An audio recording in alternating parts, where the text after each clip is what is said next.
Friends, welcome and welcome back to my YouTube channel S teaching exams में। आज हम UP TET paper second math और science में 3 जुलाई फर्स्ट शिफ्ट का पेपर सीडीपी को सॉल्व करेंगे। इसमें कौन कौन से ऑप्शन बिल्कुल करेक्ट है और कौन से करेक्ट नहीं है। तो पहला क्वेश्चन है हमारा, किशोरावस्था में भावनात्मक अलगाव इस बात की आवश्यकता का संकेत हो सकता है। प्रतिस्पर्धा, पृथक्करण, परामर्श, हस्तक्षेप, दंड। इमोशनल विड्रॉल इन adolescence में indicates need for competition, segregation, counseling, intervention, punishment। तो इसमें करेक्ट ऑप्शन हो जाएगा हमारा काउंसलिंग, इंटरवेंशन, परामर्श, हस्तक्षेप। Option number C. प्रारंभिक किशोरावस्था के दौरान पहचान निर्माण काफ़ी हद तक इससे प्रभावित होता है। सहकर्मी समूह की बातचीत, कंडीशनिंग, प्रतिक्रिया, gene. During early adolescence, identity formation is strongly influenced by peer group interaction, conditioning, reflexes, genes। तो करेक्ट ऑप्शन हो जाएगा पीयर ग्रुप इंटरैक्शन, सहकर्मी समूह की बातचीत। किशोरावस्था में साथियों द्वारा मध्यस्थता से सीखना इसे बढ़ावा देता है। पृथक्कीकरण, पारस्परिक उत्तरदायित्व, प्रतिस्पर्धा, पदानुक्रम। Peer meditation, peer meditated learning in adolescence promote segregation, mutual responsibilities, competition, hierarchy। तो ऑप्शन नंबर बी बिल्कुल करेक्ट हो जाएगा। विकास के सिद्धांत के अनुसार एक व्यक्ति से आकार लेता है। पर्यावरण के साथ निरंतर संपर्क, केवल आनुवंशिक कारक, केवल पर्यावरणीय कारक, केवल स्कूली शिक्षा। According to the principle of development, an individual is separated by constant interaction with the environment, genetic factors only, environmental factors only, school education alone। तो इसमें करेक्ट ऑप्शन हो जाएगा हमारा पर्यावरण के साथ निरंतर संपर्क, constant interaction with the environment. शिक्षण सत्र में परिचयात्मक चरण का मुख्य उद्देश्य निम्नलिखित होता है। मूल्यांकन करना, गृह कार्य देना, पाठ समाप्त करना, पिछली जानकारी को नई सामग्री से जोड़ना। In a teaching session the introduction stage mainly aim to conduct evaluation, give homework, end the session end the lesson, concept previous knowledge with new content. तो ऑप्शन नंबर डी करेक्ट हो जाएगा, connect previous knowledge with the new content. किसी छात्र को धीमा सीखने वाला label करने के परिणाम स्वरूप हो सकता है।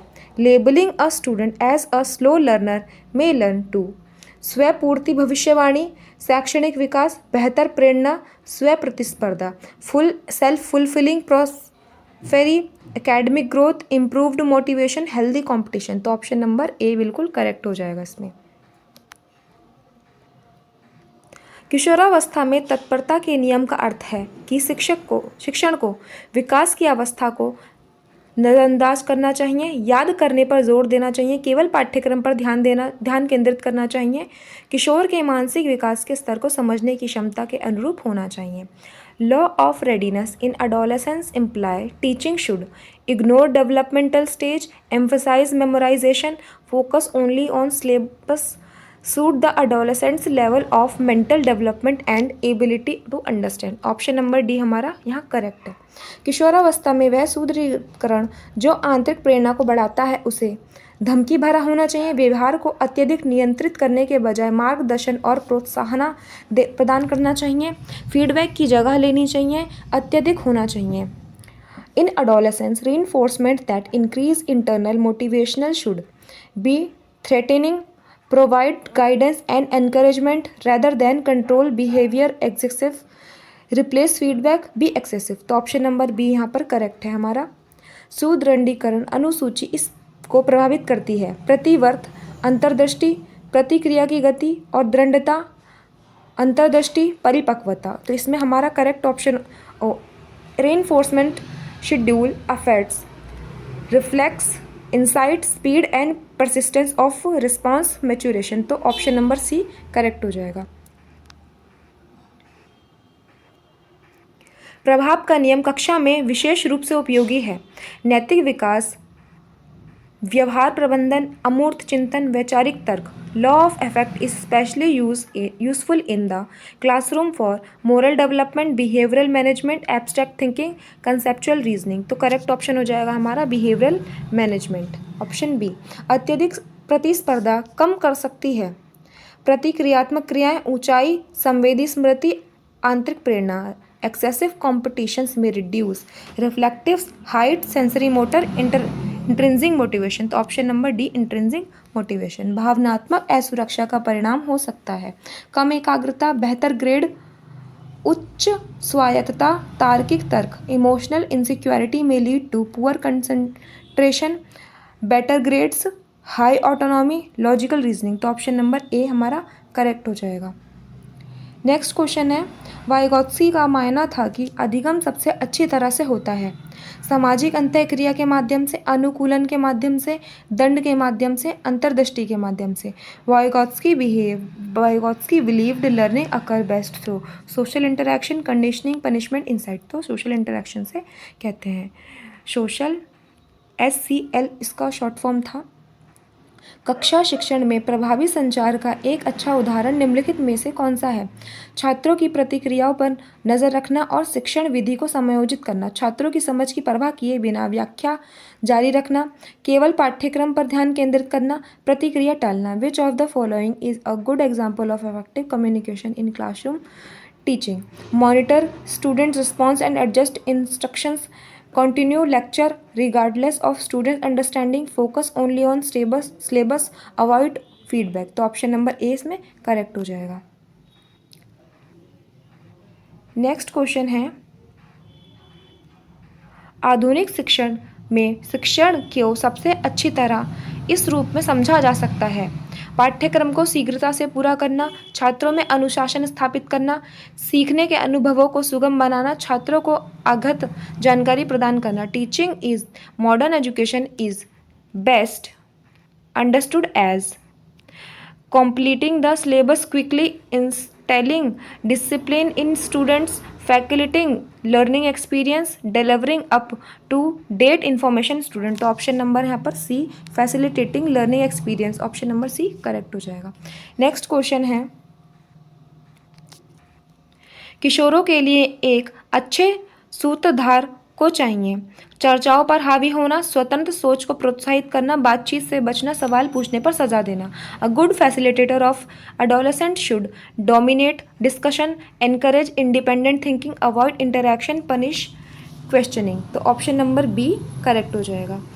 किशोरावस्था में वैचारिक परिवर्तन के लिए आवश्यक होता है मौन, पूर्व धारणा का खंडन, स्मरण, बढ़ी हुई पुनरावृत्ति। Conceptual change in adolescence requires silence, disconfirmation of peer belief, memorization, increased repetition। तो ऑप्शन नंबर बी करेक्ट है यहाँ पर, डिसकन्फर्मेशन ऑफ प्रायर बिलीफ।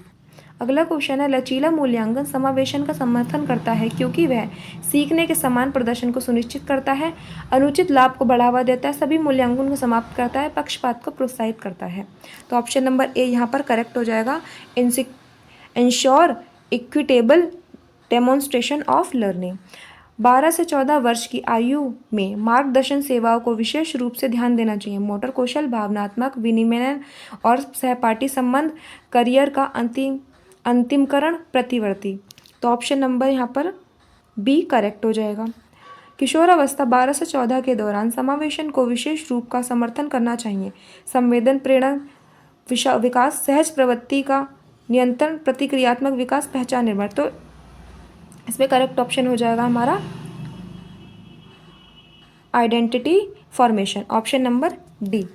एक छात्र चरों के बीच के संबंध की कल्पना करने के बाद अचानक भौतिक की एक अवधारणा को समझा जाता है। यह दर्शाता है स्फूर्ति अनुकूलन, अंतर्दृष्टि अधिगम, नकारात्मक सुदृढ़ीकरण, शास्त्रीय अनुकूलन।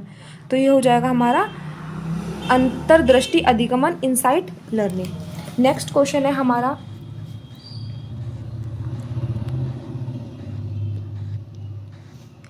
एक स्थिर ऊपर की ओर बढ़ता हुआ सीखने का वक्र दर्शाता है पठार प्रभावी अधिगम, प्रतिगमन, सीखने में विफलता। तो ये हमारा दिखाता है हमारा इफेक्टिव लर्निंग, प्रभावी अधिगम। एक उच्च क्षमता वाला छात्र टालमटोल के कारण बार बार कार्य समय पर पूरा करने में असफल हो जाता है। यह सबसे अधिक संभावना किसमें कठिनाई को दर्शाता है? संवेदी क्षति, बुद्धि की कमी, आत्मनियमन में कठिनाई, श्रवण क्षमता। तो option number C, self regulation difficulties. परीक्षा के दौरान जब भावनाएं तर्क शक्ति पर हावी हो जाती हैं तो प्रभावी होने वाली प्राथमिक संज्ञानात्मक प्रक्रिया यह होती है: कार्यशील स्मृति, मोटर समन्वय, संवेदी स्मृति, प्रतिवर्ती क्रिया। तो हमारी कार्यशील स्मृति वर्किंग मेमोरी होती है। एक किशोर द्वारा परिकल्पना परीक्षण के माध्यम से वैज्ञानिक समस्या का समाधान करना यह दर्शाता है: अभ्यास का नियम, शास्त्रीय अनुकूलन, परिकल्पना, निगमनात्मक तर्क, नकारात्मक सुदृढ़ीकरण। तो option number C, hypothetical deductive reasoning को दिखाता है। मध्यम स्तर की भावनात्मक उत्तेजना सुधारती है। निकासी, सीखने के प्रदर्शन, भ्रम परिहार, withdrawal, learning performance, confusion, avoidance. तो ऑप्शन नंबर बी करेक्ट हो जाएगा। वे किशोर जो असफलता के कारण क्षमता के बजाय प्रयास की कमी को मानते हैं, उनमें प्रदर्शन होने की संभावना होती है। परिहार, सीखी हुई लाचारी, विकास उन्मुखन, स्थिर मानसिकता। तो ऑप्शन नंबर कौन सा हमारा करेक्ट हो जाएगा? Learn avoidance, learn helpfulness, growth orientation, fixed. Option number C इसमें करेक्ट हो जाएगा, ग्रोथ ओरिएंटेशन। अधिगम अक्षमता वाले किशोरों को सबसे अधिक लाभ किससे होता है? स्कूल से निष्कासन, प्रतिस्पर्धा, संरचित प्रतिक्रिया और रणनीति प्रशिक्षण, सार्वजनिक सुधार। तो ऑप्शन नंबर सी करेक्ट हो जाएगा, structural feedback and strategy training. परामर्श के दौरान गोपनीयता सुनिश्चित करने वाला शिक्षक यह दर्शाता है: पेशेवर नैतिकता, अधिकार, पक्षपात, प्रतिस्पर्धा। तो ऑप्शन नंबर ए, प्रोफेशनल एथिक्स। कौन सा कारक बच्चों में भावनात्मक सुरक्षा से सबसे अधिक निकटता से जुड़ा हुआ होता है?